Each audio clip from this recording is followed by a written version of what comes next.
During Pride, it is a most incredible time of celebration. We march the streets, we dance, we celebrate our bodies, and we're able to really appreciate where we are right now, how far we've come. We're able to look into the future and think, what do I want for my life? There's been so many amazing aspects of just being able to be alive in 2022, knowing that we're in Pride Month. But Pride also is about looking behind us. It should be, at least. But recognizing all of those people who've come before us that have paved the way for this party. You said something a couple years ago that's always really struck me. And you said, with companies kind of doing this rainbow washing, they're here for the celebration, but where were they for the fight? Mm-hmm. And I think that's so important to acknowledge, that the only reason we get to celebrate right now, wave the flags, is because of those who fought before us. Mm-hmm. For me, what that indicates is for all of us celebrating now we've experienced intergenerational trauma. A trauma that has gone before us with our ancestors, with our family members, and right now with some of our dear friends. Mm. And we feel that in a month like June, where we're celebrating Pride, because it's very hard to celebrate without remembering what came before us. Because of the kinship within the queer community and the kind of queer ancestry that we have that might not be blood related, but these are our queer predecessors. Our brothers and sisters.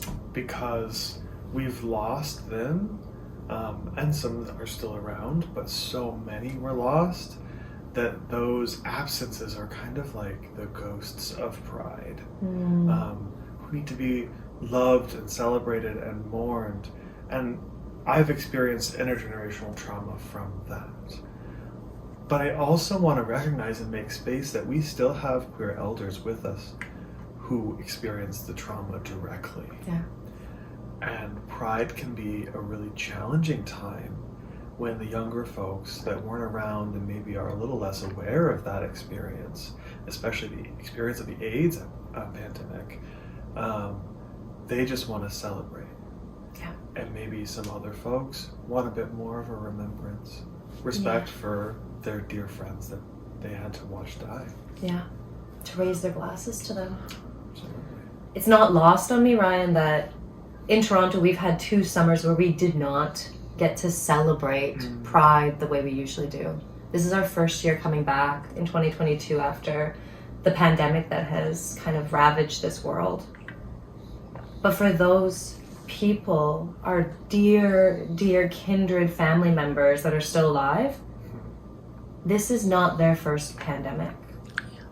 This is not the first time that they've had to watch family members, loved ones, succumb to AIDS, to death, and to mourn the losses of those around them. I think right now, as we're entering into Pride Month, recognizing this does not have to be depressive or upsetting. It's important for us to allow ourselves the space and clarity to nod our head, to raise our glasses to our dear family members in our community that have not only fought alongside, but have had trauma alongside, so that we get to be where we are today. Absolutely.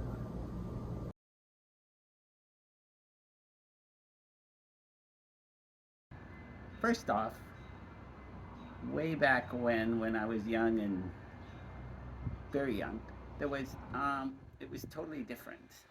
Yeah. Being gay wasn't accepted. Even and then not too long after that, then the AIDS crisis happened in the 80s, and that just made it worse for people being accepted and everything. I knew people that had their belongings thrown out and burnt, and like 5 of my very best friends passed away from HIV in the early days. One friend we found out went in the hospital Friday and was dead by Sunday. So there was no time to even think about it, to even grasp what was going on. And that was the first of many, many, many people that I knew that passed away. And it was just kind of hard. First off, after seeing all that happen, and you live and you don't get it or anything like that, and then you have survivor guilt, like, why didn't I die? Why didn't I die? Why are all my friends dead? You know, it gets to be really, you're in your 20s and early 30s and stuff, and all these people are dying. And that's not normal for people of any age to have all their friends dying when they're that young. So that was really traumatic, and Yeah. it's just one thing you never forget. And people now, it's easy to be gay. There's not a lot of the battles have still been fought before you. There's still lots of battles going on, especially south of the border. Yeah. And it hasn't been a piece of cake to get this far. And then also younger people think that, oh, they have a cure for HIV. Well, actually they don't. They have a treatment. It may be it's treatable, but not curable. It's like, diabetes or some of those other diseases, but there is no cure. And it might be a long time before there is. They might turn around and cure it next week. Who knows? But there has a lot that has come before this generation now, and you have to realize what what people have gone through. Yeah. And then going through the coronavirus pandemic is you see people of any age die, and it's kind of similar, but you didn't get HIV and survive. You didn't get AIDS and survive. You died. Yeah.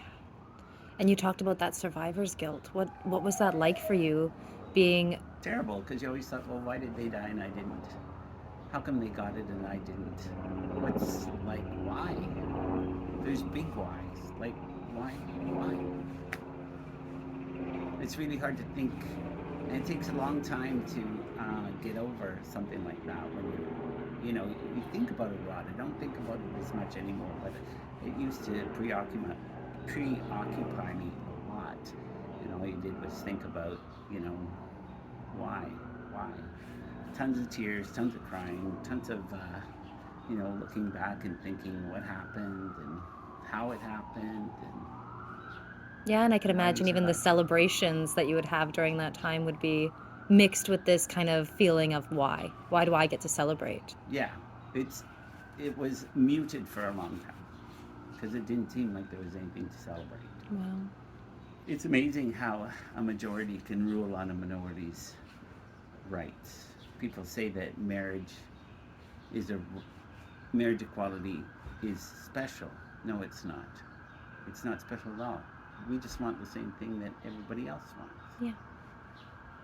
We want to marry the person that we love. We want to be with the person we love. It doesn't matter what sex it is. They are. But it's been a long journey, and there's still a lot on the road ahead. Many forks, many choices. Yeah. But celebrate Pride for who you are, and celebrate with everybody. And don't exclude people from your Pride celebrations, because Pride includes the whole community.